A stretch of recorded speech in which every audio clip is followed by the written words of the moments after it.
reality, when George Bush and Dick Cheney were given this authorization, as they interpreted it, to wage war on the world, and the notion that Rumsfeld discussed about in secret documents that have been declassified, that the world is a battlefield. And that vote in October 2001 still remains the justification that's used by President Obama for waging what they generically call a war on terror, a war against terrorism or counterterrorism campaign, a contingency operation, sometimes the Democrats prefer to call it.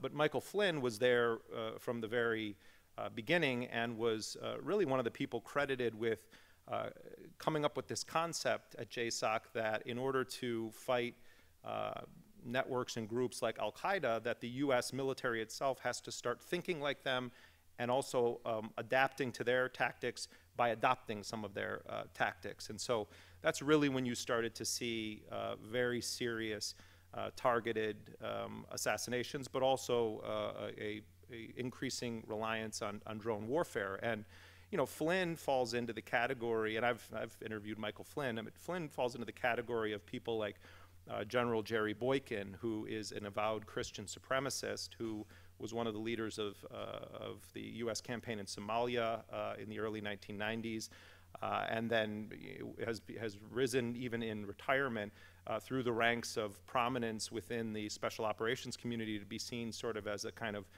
godfather or a don of the special ops mafia. And you know, the special ops community, one operator said, you shouldn't look at it as military units, but rather a hybrid of a street gang and a country club. And you know, Flynn is one of the original members of the street gang country club, and he is now traveling all over with Donald Trump. And Flynn was in on the classified brief that Trump received after he secured the nomination for the Republican Party, and then did something that no nominee for either major party has ever done after receiving those briefings. He talked about the briefings publicly and said that it was clear to him that the people that were briefing him, you know, were dissatisfied with President Obama, which, and I'm, as I think some of you probably know, I am not a fan in any way, shape, or form of President Obama's foreign policy, but I highly doubt that anyone in those meetings said anything to Donald Trump about dissatisfaction with President Obama. And I think that you know, the fact that he's there and he has as his top military advisor, you know, not a general who's sort of storied in the ways of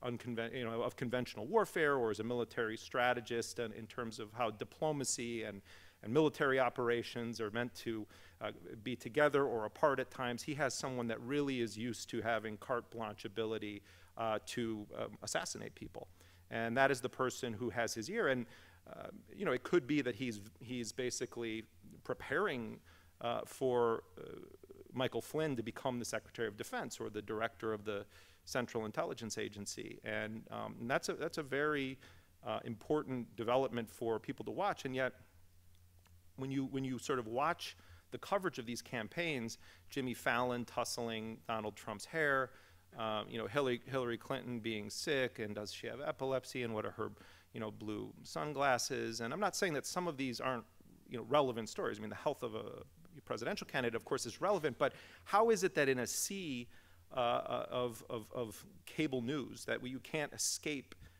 Wolf Blitzer? I think there's probably 5 Wolf Blitzers that are just, you know, recycled or something. It's like the gnomes that live in CNN, and they wheel each of them out, and they've all been made to, it's like Saddam's body doubles. I think Wolf Blitzer has many body doubles, because he seems to always be on when you turn on the television, but that they don't have time to actually explain who is advising these candidates on some of these major national security questions, or questions about terrorism or counterterrorism, and what the approach of the United States is going to be. And it indicates to me that Trump definitely has his eyes set on a potential war with Iran.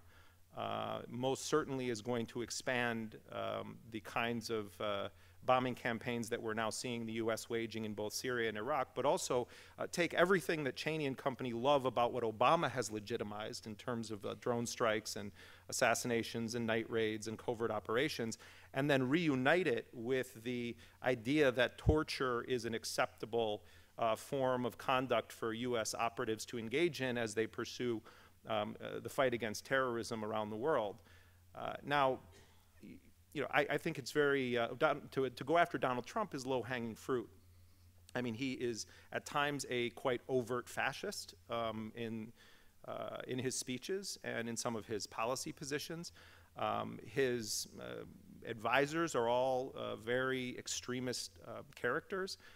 He definitely is at a minimum dog whistling to white supremacists and the Ku Klux Klan. At times it seems that he's overtly sort of encouraging violence from his supporters against Black Lives Matter activists or others who are not down with the Trump program in the middle of his rallies. And I think that if Trump were to win the presidency, he would basically outsource large portions of American policy to a dangerous cabal of people who have more experience than he does on these matters. And that cabal of people, including Michael Flynn, I think are cause for very great concern.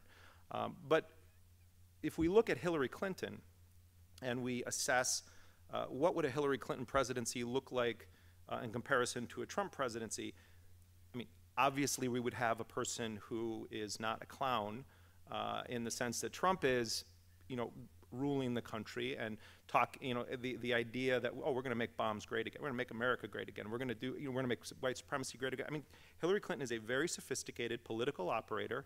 The reason, clearly, that George H.W. Bush endorsed her, and I don't believe it was an accidental thing that came out, and then Barbara Bush after him, is, well, in part because of you know, what he did to Jeb Bush during the debates, and also this, you know, the way that he went after George W. Bush's record, which, by the way, I agreed with some of Donald Trump's criticisms of George W. Bush. I just wish they were coming from a position of principle rather than it was the last thing that someone whispered in his ear that he should say in the debate. But also because the Clintons and the Bushes, that's the United States version of royal families. And I think that the so-called traditional conservatives, people like Brent Scowcroft and the Bushes and Colin Powell, although I don't think he's a great fan of Hillary Clinton, is definitely indicated that she would be a much more qualified individual for the presidency.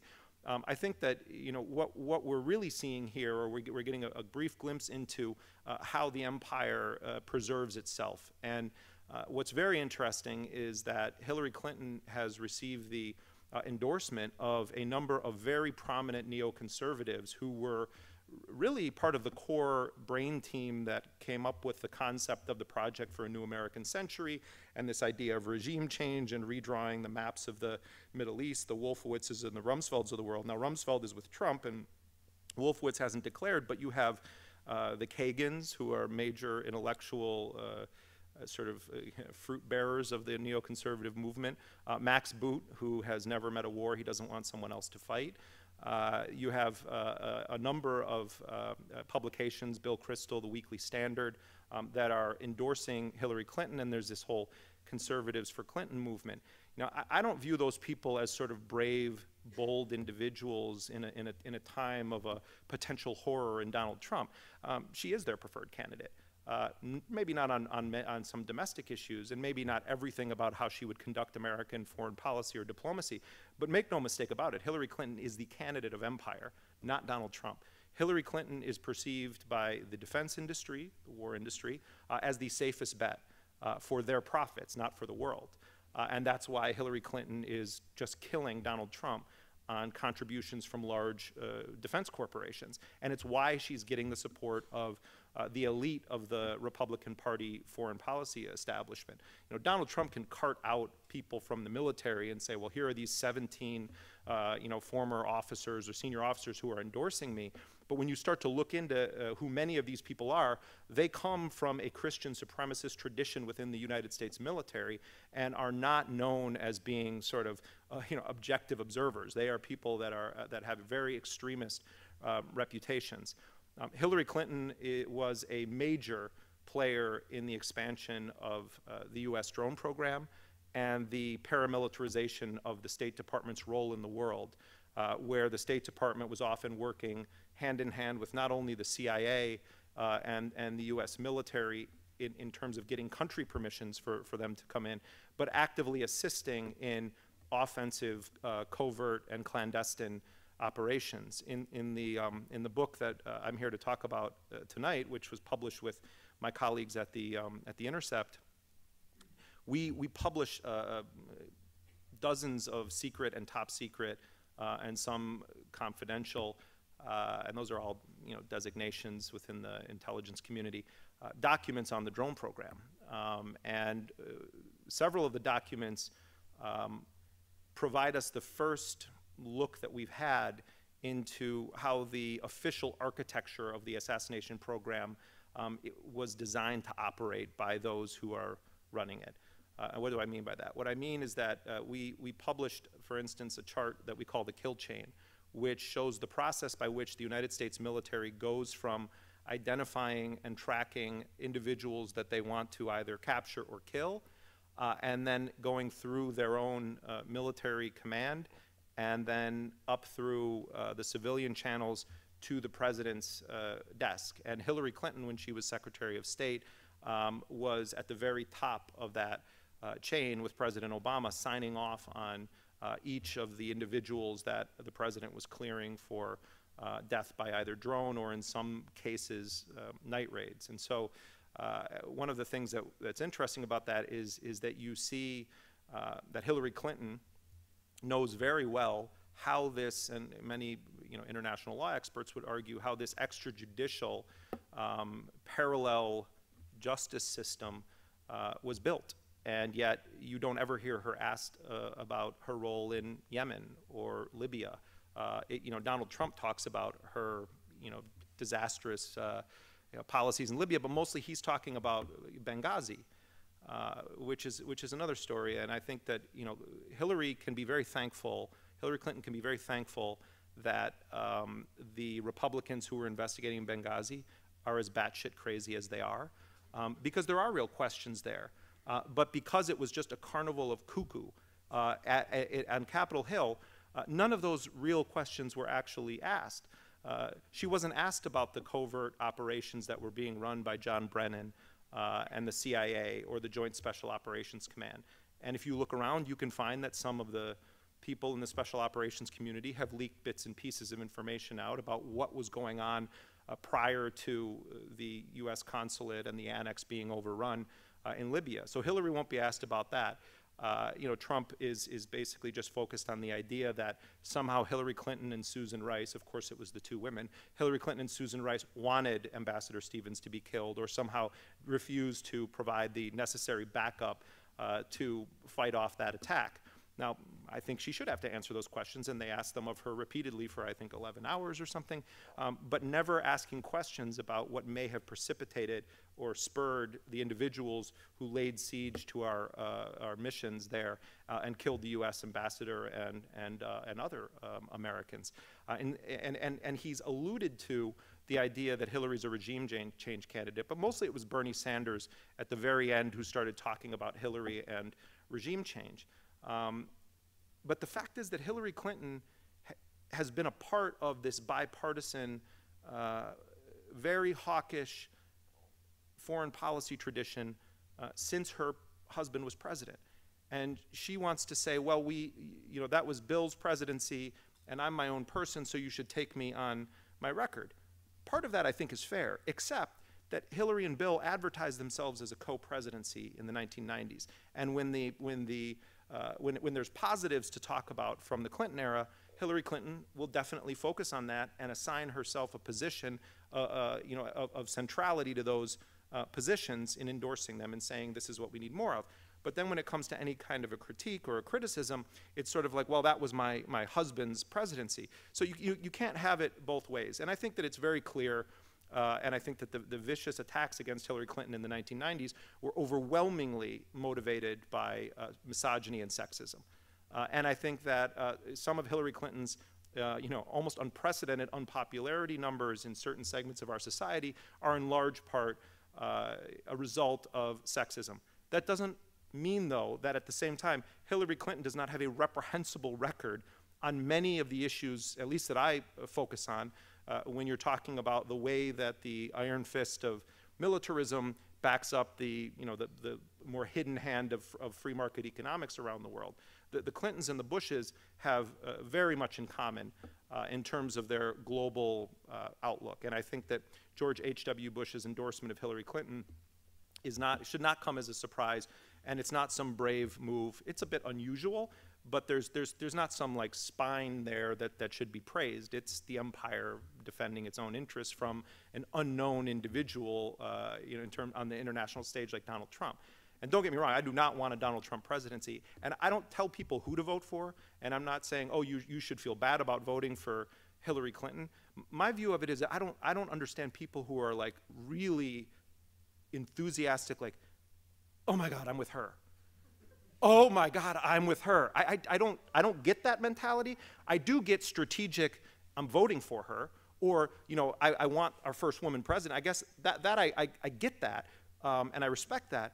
But if you actually break down the policies and look at it, it kind of reminds me of when Obamacare was first being debated and some of the polling that was done around the issues of Obamacare. Now, me personally, Obamacare is not good for me. It's not good for a lot of people. I know my premiums are skyrocketing. However, for many people, Obamacare is a lifesaver. For people that are at the bottom rungs economically of our society, for young people who are just getting out into the world that need to stay on their parents' insurance, for people with pre-existing conditions, there's many people within our society that will benefit from Obamacare, including many or most, if not almost all of the people that congregate at the saddest gathering of people who vote against their self-interest, the Republican National Conventions. If the people there are asked individual questions about Obamacare and what they think about it, most of them support the core tenets of Obamacare, if it's not called Obamacare. And if you're just asked on a policy level, do you support this, do you support this, do you support this? And yet, even with that being the case, there was this huge obstruction, attempts to overturn it, of course, at the Supreme Court, and some successes in doing that, and maybe they will succeed in doing it. I raise that not to give a lecture about healthcare, which I know about primarily as a consumer of our healthcare system and as someone who has a very large Irish Catholic family. But it's a helpful way of looking at elections, too. If you were to go through and you were to ask people about some of Hillary Clinton's foreign policy positions, but you didn't say they were Hillary Clinton's, and you said that either Trump or Hillary or both of them believe this, or this is their policy, what a lot of people would find is that Hillary Clinton they would be okay with Hillary Clinton doing it if they knew it was Hillary Clinton doing it. It's almost as though there are Republican cruise missiles and Democratic cruise missiles. Under the Obama presidency, you had this incredible surge in support for U.S. drone strikes, and I think part of that, especially among self-described liberals, at one point it was I think just under 3/4 of self-identified liberal Democrats said that they support drone strikes, and their support for drone strikes dropped only negligibly when the target in question was an American citizen. I don't believe for a second that those poll numbers among self-described Democrats would have been anywhere near that level had John McCain won in 2008 or Mitt Romney won in 2012. I think that there was this sense that, well, Obama's waging a smarter war, that I just trust him. The I just trust him part, no matter how much you like a political candidate, is a very dangerous thing in a democracy, because you're ultimately ceding a significant part of your own conscience or your ability to determine right or wrong to someone else to make those decisions for you. If you view presidential candidates as the answer, rather than a strategic part of how we live our lives in a democracy, who we want to support and who we don't support, then it really chisels away at what is necessary in a democratic society, which is critical thinking over partisanship, or this idea that you want to promote your group of people more than others. You can make an argument, well, that on whole these people are better, so I'm always going to vote for them. But what if they start to change? And we've seen that. Many of Obama's policies are like a moderate Republican from the 80s. Many of his domestic policies. His foreign policy, is extraordinarily militaristic. I mean, Nixon was to the left of Obama on many domestic issues. Foreign policy, it's hard to compete with the level of criminality of Nixon and certain other things about Nixon. But we have in Obama a president who expanded the number of places where the United States was engaged in bombing campaigns. He dramatically increased not only the number of drone strikes, but the frequency of them, the number of countries where they were occurring. He relaxed some of the standards for killing individuals whose identities were not known, the so-called signature strikes. There's two kinds of drone strikes, a personality strike and a signature strike. Personality strike, you know who you're going after, you find them and you try to kill them. Signature strike is you're spying, you're monitoring metadata, you're looking at who is this person in contact with.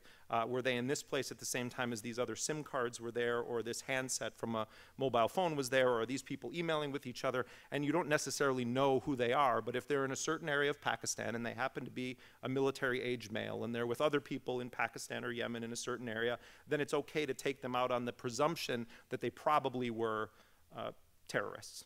And that is something that really was kind of, it was dreamt up in the waning days of the Bush presidency, and then Obama was briefed on it and ultimately gave the go-ahead to conduct those kinds of operations. And what began to happen when, in the early stages of Obama's presidency, of his first term, is that here's a guy who had very limited foreign policy experience when it came to government. I mean, yes, he was on the Foreign Affairs Committee in the Senate, and he himself has an international story, and he had tried to bolster his credentials by doing some travel. But generally speaking, he was a guy that was focused more on domestic issues and community organizing issues and racial justice and economic justice issues, all incredibly important. But he wasn't known as the big foreign policy guy. He gave a very carefully crafted speech in opposition to the Iraq War in October of 2002. It was delicate, careful, targeted at the idea of Bush and dumb wars, and it was not some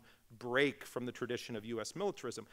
This is a guy who really thought carefully, and his advisors thought carefully about who they wanted him to be when it came time to run for the presidency. But he then comes into office after winning, and when he's briefed by the dozen and a half intelligence agencies that we know of in existence in this country, they do what they do with every president, Democrat and Republican. They overwhelm them with the possibility of disaster and terrorism and homegrown threats and what Russia is going to do and China is going to do, and emerging threats in Yemen and Somalia, and the idea of blowing up airplanes and blowing up nightclubs or going after subways. And all of these are things that exist in the world, and we're seeing it now. I mean, this, they just found another pressure cooker in New York. I heard on CNN as I was coming here under a bridge in, I guess it would be north of Harlem, near Washington Heights. These things are real, but we have to keep context about them. More people die in bee stings every year in this country than die in acts of terrorism. And with the exception of Monsanto, I don't think anyone is trying to kill all of the bees. So it's not that it doesn't exist. It's not that this state, this nation, whether we have a Republican or a Democrat in office, it has a right to defend itself. But that's not what they're doing when they meet with the President of the United States in those early days. What they're doing is what the national security state does best. They are preserving their own institutions and their own viability. And so the job of these briefers early on is to overwhelm the incoming president in such an intense manner that he's going to allow this all to continue without much resistance. And the incredible thing, people who talk about, oh, well, what if there was a coup in this country, or, the corporations are telling the politicians what to do? That's our electoral system. That's how it works. It's legalized corruption or legitimized corruption in this country, where corporations purchase elections on behalf of individuals. And then, like Donald Trump said, I buy politicians for $10,000. I believe him. I actually think it's one of the handful of times he's telling the truth. They aren't that expensive, but for ordinary people, it is expensive. So corporations can purchase them. But the national security state, it doesn't need to run for re-election. It doesn't have to have a Senate confirmation. It is this massive bureaucracy that has extraordinary power over who we are as a nation. And it can wait out any democratic election. Even if we had a president that we thought of as truly transformative on these core issues, that actually wanted to take seriously the warnings of Eisenhower, or flashes of sort of what Kennedy said up to Dulles, the idea that Kennedy, wanted to smash the CIA into a million little pieces. Kennedy, his presidency was very complicated, but you don't do that to the national security state. And so when you have someone like Obama come in, and the generals and the admirals and all these covert operators are saying to you, if you don't continue these authorizations, if you don't allow us to hit harder here, there's going to be another attack inside of the United States. you know, is Obama going to stand up and say to all of those people, stand down, we're going to stop all of this and put the brakes on? No, not because they would kill him. I don't believe that. But because that's not who he is. That's not who the Democrats are. The Democrats are that. They are part of that machine, just like the Republicans are part of that machine. And every presidency of history shows they all are on that same team. So you know, this idea, oh, well, wait until Obama's second term, then the real Obama's going to show up. No, we've seen the real Obama for all of this, both good and really bad in the case of a lot of foreign policy questions. The same is true of Hillary Clinton. If someone said to me, I'm voting for Hillary Clinton just because Supreme Court justices, I get that completely. Donald Trump appointing Supreme Court justices is a horrifying prospect. I'm less concerned with like, who are you going to vote for, and do I have to hold my nose, than like, what are we going to do about these core issues? The idea that Dick Cheney's, you know, greatest dreams of having this be accepted, that we are a country that can bump anyone off around the world whenever we want, however we want to do it, that we can continue to snatch people off of streets based on very minimal evidence. Yes, Obama ended extraordinary rendition, still continuing rendition. Yes, Obama says, well, CIA can't torture. Now they'll have other third country nationals torture people on, you know, for the United States. So is there a difference? Is there a difference in tone? There is. Did anything fundamentally change? No. We're surging back again in Iraq now. Afghanistan, oh, well, we were going to leave. Now we're going to be there for a while under the auspices of counterterrorism. We're giving cluster bombs and white phosphorus to the Saudis and intelligence to the Saudis to destroy what in Yemen? Who are they even fighting in Yemen? I mean, I've spent a lot of time in Yemen. It's one of the most ancient civilizations preserved on earth, and the Saudis are just bombing it like it's some kind of a shooting range in their backyard. And they're doing it all with the assistance of the United States. It is basically like the United States is doing this, but the democratic way. We'll give them the munitions, the weapons, the intelligence, the targeting data, and weapons that are banned under international conventions like cluster bombs and white phosphorus, and let them go at it. We are in all of these wars. And that's exactly what Cheney and Bush sort of wanted the case to be, but they got a bonus in Obama because he's a Nobel Peace Prize winner. He's a constitutional law scholar. He was a transformative character in American politics who was going to operate the most transparent administration in history, and he has made it possible for this to continue on in perpetuity. If a Republican were to win, and Hillary is lucky that Donald Trump is her opponent, because I think if they had run a serious person, I think that she would probably lose the election. I think she will probably win narrowly unless something cataclysmic happens you know, in the next 50 days. But the next time a Republican is in office, what are Democrats going to say? Oh, well, we only believe in Democratic presidents assassinating people who haven't been charged with crimes, whose identities we don't know, and who we're only targeting based on their metadata on their phone or Facebook or Twitter or whatever it is that they're posting. You know, Cheney can cry, you know, as much as he wants about how horrible Barack Obama is.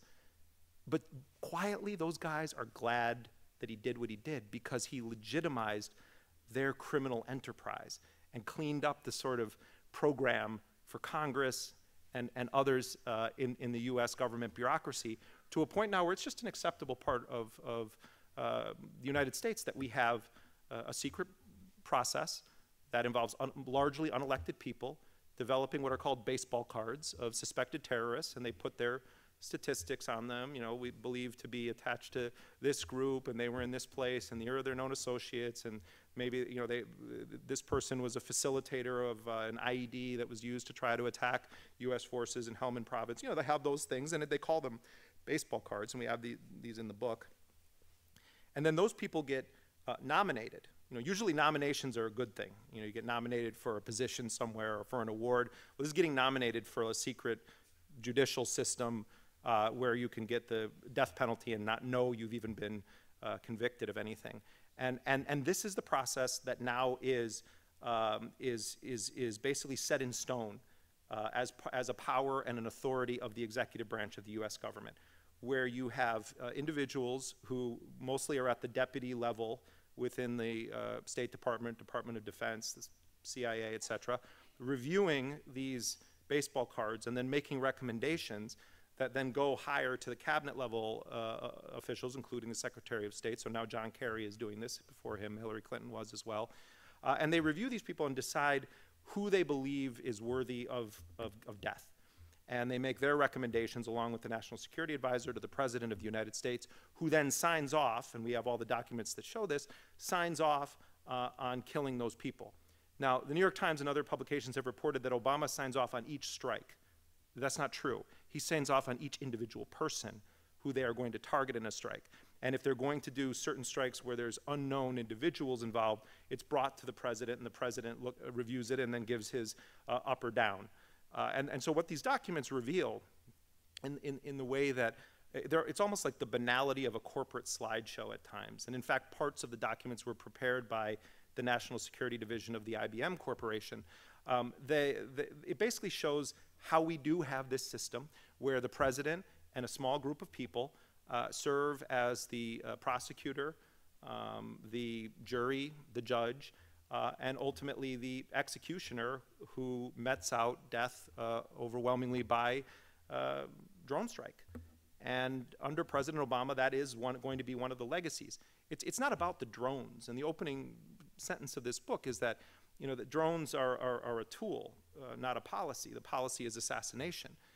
And, you know, it's interesting because if you go back and you try to find when Congress debated the issue of assassination, you can go back and look at, there was, you know, House committees looking into assassination, political assassination. Congress has never legislated this issue. There is no law on the books that says the United States does not assassinate people. That's a common, you know, misconception. There is an executive order that was signed by Gerald Ford when, by the way, Cheney and Rumsfeld were working in his administration. Rumsfeld was the youngest and the oldest U.S. Defense Secretary in history. But at the time Ford signed this, and it seems kind of strange, why would Ford sign an executive order banning assassination? Republican president, came out of the Nixon era, has people like Cheney and Rumsfeld around him. Well, it was a very sophisticated chess move, because what they did, it was a way of basically trying to shut up Congress.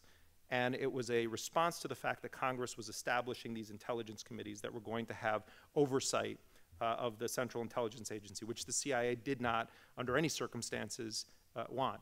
And so if they had gone to Congress and said, well, how should we legislate this issue so that it's clearly defined in law, what we can and can't do, then they're going to have big trouble. But also Congress didn't want that, because Congress people generally don't want to ask questions to which they don't want to know the answers, because then they have to do something with that information that they get by asking questions that the answers are going to be a little bit problematic for them. And so they came up with this idea, and they were obsessed with the notion of a unitary executive from the Federalist Papers, the idea that when it comes to national security policy in the United States, that Article 2 of the Constitution is all we need, the Commander-in-Chief Clause, and that essentially Congress's only function should be to fund these operations when the president requests them. And you know, Cheney and Rumsfeld really do believe that that's how things should work, that the executive branch is effectively a dictatorship when it comes to foreign policy, except when Obama's in office. Then they only want part of it to be a dictatorship when it's the things that they like. But by doing that, and then every president since Ford has upheld this executive order saying that the United States does not engage in, first it said political assassination, then Jimmy Carter removed the word political and it was just assassination, and Carter also added contractors to it, meaning anyone working on behalf of the United States government will not engage in assassination. And all presidents, all the way through Obama, have signed that executive order. And so, you know, some people, including activists who are opposing this, will say, oh, well, it's banned, assassinations are banned. No. It's sort of like Nixon saying, you know, if the president does it, it's not illegal. None of these are assassinations in their mind.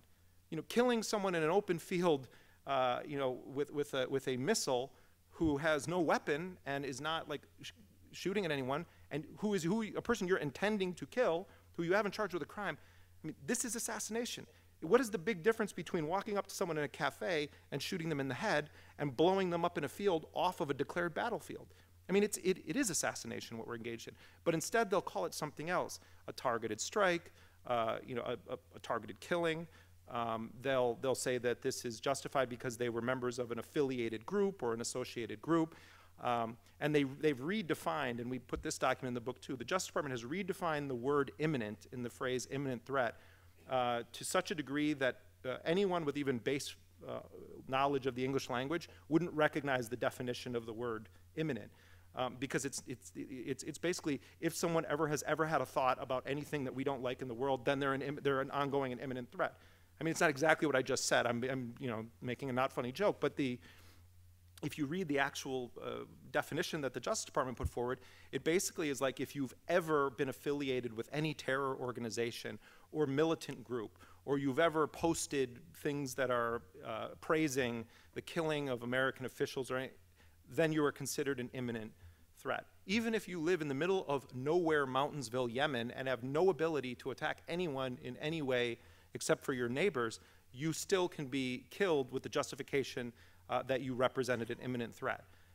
And now, it's not that there aren't terrorists in Yemen. Of course there are terrorists in Yemen. There are, the underwear bomber received his training in Yemen and boarded a plane, from the Nigerian kid, and he flew to the United States and attempted to detonate a device, as the plane was coming into U.S. airspace to go and land in Detroit. And I think that the Obama administration handled that case exactly as it should have. Terrorism is a crime. Attempting to blow up an aircraft is a crime. We should not have sent him to Guantanamo. In fact, they did invoke a national security exception and did not Mirandize him right away because they wanted to make sure that there weren't other threats ongoing. But it wasn't someone ripping out his fingernails and waterboarding him. It was interrogating him through the FBI and constitutionally provided means to try to extract information about what his network was. And they did do an effective interrogation of him, and he was prosecuted and convicted, and he will never see the light of day again. To me, that is the logical way to deal with terrorism. And yet that's not how this administration handles all of these cases. Instead, there is a tendency to say, well, we should kill them because we don't have anywhere to put them. Obama doesn't want to put them in Guantanamo. They don't want to send U.S. troops in to arrest these individuals. There's a lot of pressure from the national security state to actually kill these people. And so Obama essentially has sort of said, you guys are in charge, to the CIA's paramilitary division and covert ops division and to the Joint Special Operations Command. He essentially handed over that part of U.S. policy to the ninjas, as they sort of call them. I'm going to wrap up in a second so we can take some questions and or comments. But I do want to say that as we're nearing this election, pay attention to any questions asked about these issues. The only time that Bernie Sanders was asked about any of this was by Chris Hayes. Hillary Clinton has not been asked about it, and I don't know what Donald Trump would say. I mean, he would probably say something more radical than I can even think of at this point, if asked about. I mean, he's praised waterboarding and torture and all those things. Bernie Sanders, though, when he was asked by Chris Hayes on MSNBC during one of the last town halls before the race was over, about targeted killings, assassination, drone strikes, and Bernie Sanders said that he supports the policy as it's been implemented by President Obama. And so there you had it. We had no one running for major office in this country that had any radically different position than the others when it came to the notion that this is our right and this is and that it is in fact right. Not just that it's our right, but that it is in fact right and it's the way to proceed. The only way we'll ever have some kind of a serious debate on these issues as part of our, every 4-year process of going to the voting booth for the presidency is if the debates were opened up and other candidates were allowed to participate in them. Both Gary Johnson and Jill Stein are polling in low single digits. Sometimes Gary Johnson's up a little bit higher. But Gary Johnson right now is polling higher than Ross Perot was at this point in the '92 election, and Ross Perot was allowed into the presidential debates. And it had a huge impact because his profile was raised. Now, I thought Ross Perot was really crazy, but there were some of his ideas that appealed to some segment of the population, and Perot almost got a fifth of the actual vote. And you could make a case devastatingly harmed George H.W. Bush in that election. I don't know that I think Clinton still probably would have won, but Perot did some substantial damage to George H.W. Bush. Bernie Sanders, when he started his campaign against Hillary Clinton, Hillary wouldn't even say his name for strategic reasons, because she didn't want anyone to pay attention to him or to dignify his candidacy by, acknowledging it. But then there came a point where she had to do it, and then the media started covering Bernie Sanders, and his rallies started to grow, and then he started breaking all of these fundraising records. And it's not because Bernie Sanders is the most charismatic, amazing, transformative person in American politics. He's not. And I mean, I've been around Bernie Sanders. I mean, he's a curmudgeonly, he really had to muster something up to be as friendly as he was on the campaign trail. I was like, wow, this is not the Bernie I've ever been around. He's like, shut up. Anyway, but it was kind of an amazing thing that we saw, and Bernie was a viable candidate for the nomination. And there are all sorts of reasons why that didn't happen. Some of them shady, some of them just straightforward, many of them just that's how it is with a two-party system with huge corporate influence.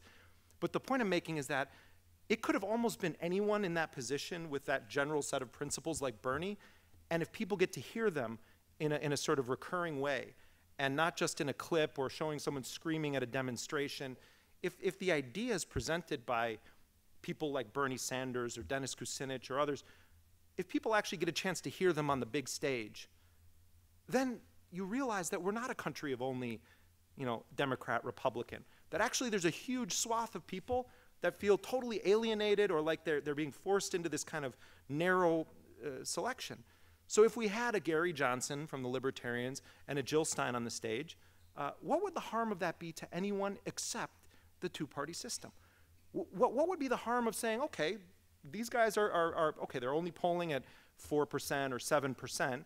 You have to draw a sort of threshold somewhere, but they've made the threshold so restrictive that unless you have endless supplies of money and you have a conveyor belt directly from the pharmaceutical industry or the defense industry, you're never going to get that kind of national polling because no one will know who you are.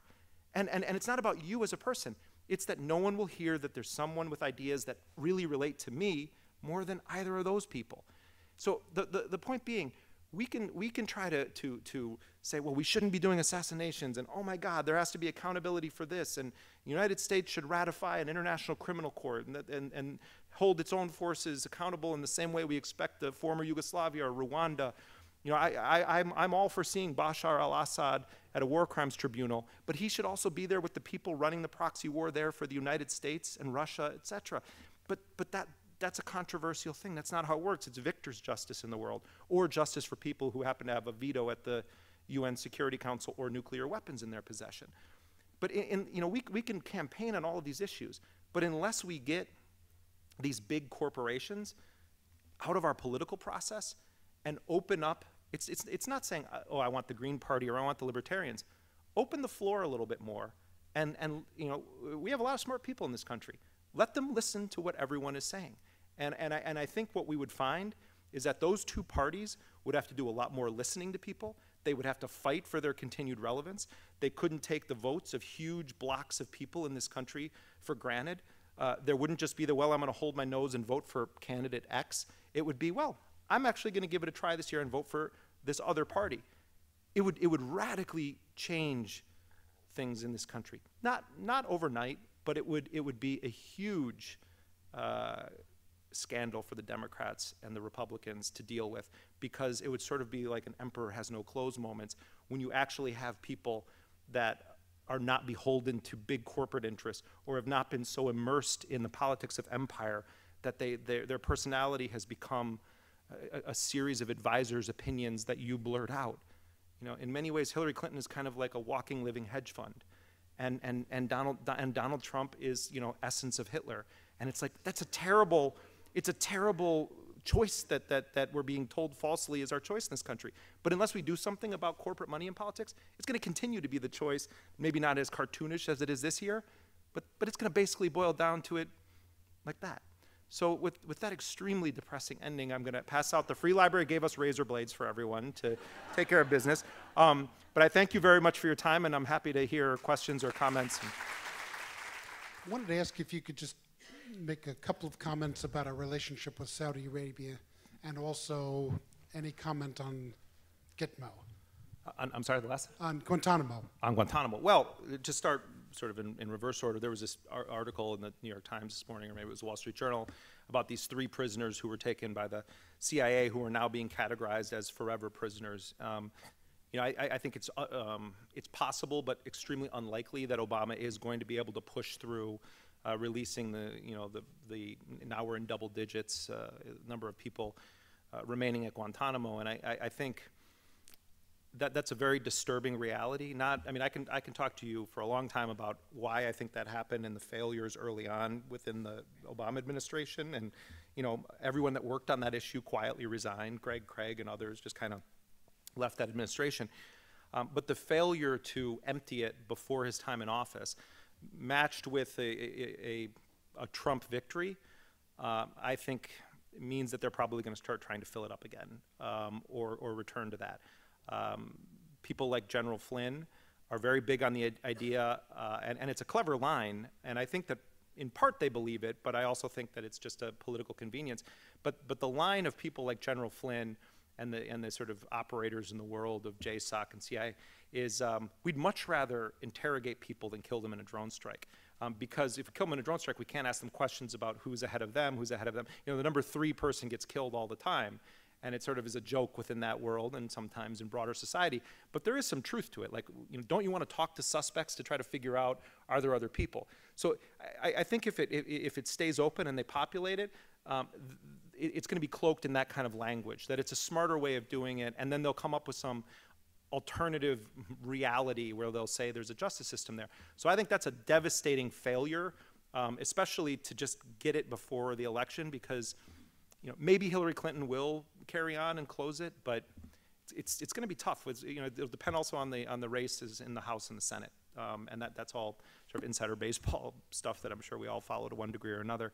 On the issue of Saudi Arabia, you know, I mean, I watch in horror as ISIS and other, you know, behead journalists or aid workers, and you know, and I mean, I know a number of journalists who have been killed, both by, you know, the United States in the case of Jose Cuso in Iraq, but also by ISIS terrorists. And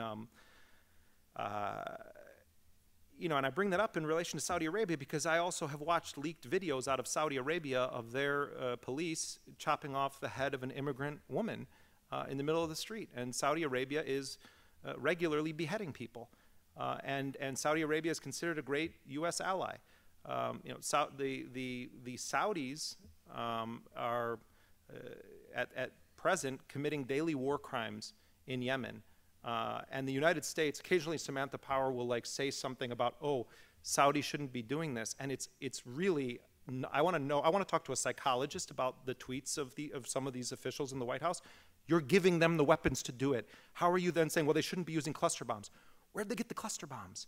You know, and the thing is, it's, you know, Saudi Arabia is as corrupt and rotten to the core as many of the places where we're told the next Hitler is there and we need to act now and we need to overthrow them and we need to go after them. And you know, we could wake up one day and there could be a coup in Saudi Arabia. And the stories that are going to come out of Saudi Arabia, I wouldn't say that it's like what's going to happen if Kim Jong-un falls in North Korea, but the horrors of what has taken place in Saudi Arabia with dissidents, with women, should be a point of great shame for all of those U.S. officials who've kissed the Saudi ring and held hands with them walking down the street. You know, countries are convenient for the United States until they're not.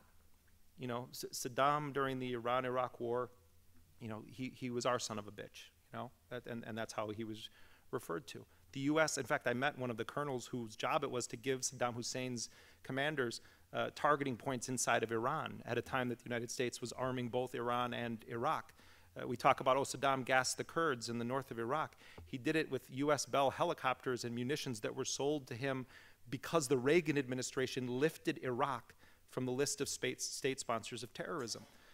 You know, Gaddafi had been a covert ally of the United States on a number of issues for many decades. They tried to kill his daughter. Then Gaddafi's a big dictator. Oh, but maybe we can render some prisoners to, you know, to Gaddafi. Oh, actually, he's a dictator. We should overthrow him. And so you get regime change. With the Saudis, they are so central to the U.S. agenda, and we have handed over a lot of the intelligence collection in that region to the Saudis, to the point where the CIA is so closely attached to the Saudis that it's almost like Siamese twins, and the fear would be if you separate it, both of them could die, and it's devastating because the Saudis are an atrocious, despicable human rights abusing regime, propped up and backed by the United States and U.S. weapons. Yes, you painted a rather grim picture of our choices in this election. My question for you is, was there any candidate that excited you in the primary system, and is there anyone on the political scene or one that might emerge in the next cycle of the election that you feel would be different and exciting?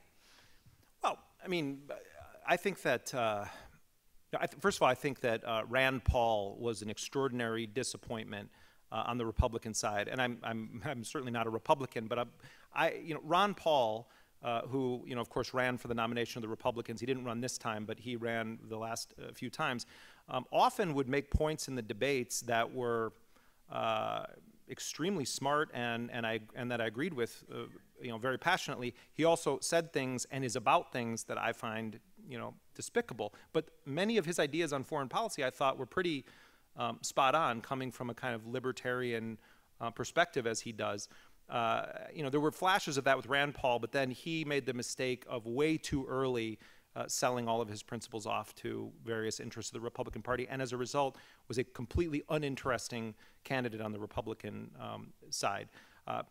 Interesting. I found the debates, past the popcorn, that it was just a festival of nuttiness on the Republican side. That was kind of entertaining to watch at moments, and I felt bad for Jeb Bush at times, which also made me feel bad about myself, because why should I feel bad for Jeb Bush? But I did feel bad for Jeb Bush on that stage. I felt like, oh my God, Jeb Bush is such a sane, normal person, and it's like it was really nutty. On the Democratic side, I always would like it when Dennis Kucinich would be in those debates, but Kucinich, I think, didn't take his own candidacy seriously enough, as Sanders did, Kucinich basically said, when I spoke to him, multiple times over the years, that he casts his lot with the Democrats. That's what he is, and he's always going to just endorse whoever the Democrat is for president. I bring him up, and I bring Ron Paul up, because I wonder why people like that don't actually run as third-party candidates when they are in the positions they're in, both of them with a capacity to raise tremendous amounts of money, to draw very large crowds. If one of them was running on a third-party ticket, it would be game-changing. We haven't had any sort of a prominent individual who had any ability to raise funds on either the Libertarian or the Green Party ticket in some time. And hold on. And then Bernie Sanders, with my reservations about, some of how he had to kind of muster up the personality to do what he did, in general, I think Bernie Sanders really spoke for a lot of people whose voice is not allowed in corporate politics in this country. And I think he ran a really exciting campaign that he ended in an extraordinarily idiotic manner by getting nothing out of his endorsement of Hillary Clinton. And it really is kind of shameful that he blew it in the way that he did. I think that Sanders should have put a serious issue on the table of endorsing Jill Stein and the Green Party. And whether he did it or not, it would be part of a negotiation. But imagine if Bernie Sanders, people would say, oh, well, Sanders is going to be responsible for Trump being president. Bullshit.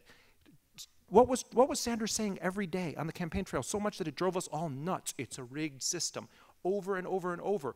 Talking about Hillary Clinton and big money and all this stuff and special interests, only to then turn around and say, well, we got to vote for Hillary because Trump. What if he actually said, and neither of these candidates stand for any of that? And I fooled you. I was only a Democrat for a few months to do this, but I actually am independent. You ask about Bloomberg. I've had, as a New York resident, I've had enough of Bloomberg. Bloomberg is about as exciting as a soggy potato. And also I think he's so rich that I really don't think if you ask him, he knows how much a gallon of milk costs. Like when George H.W. Bush tried to buy milk once and he thought it was like $7.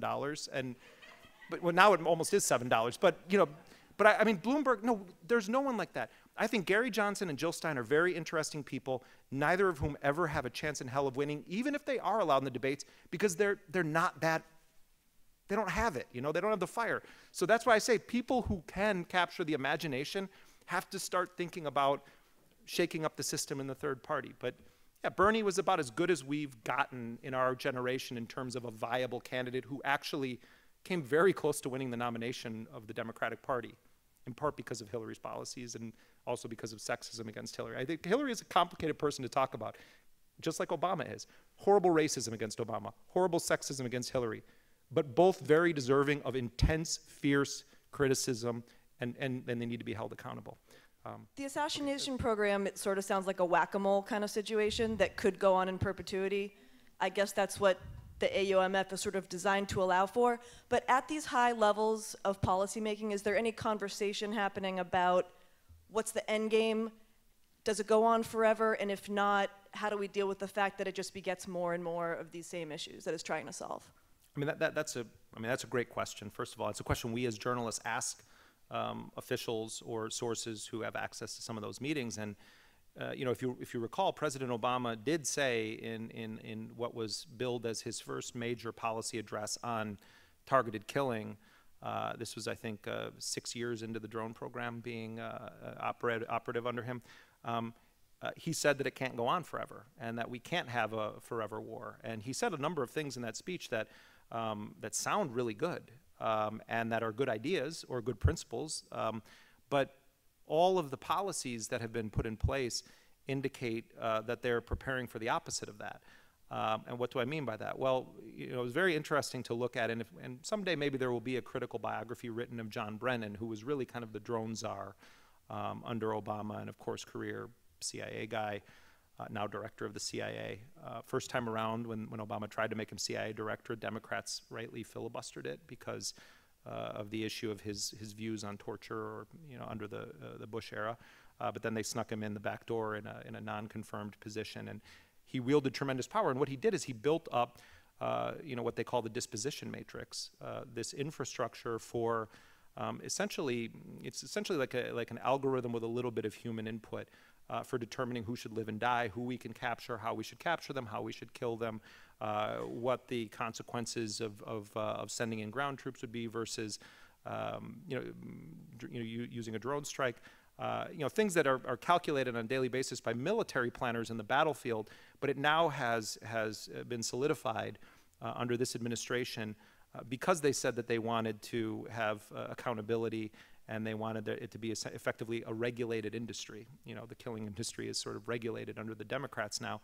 That it would be very difficult to disentangle that.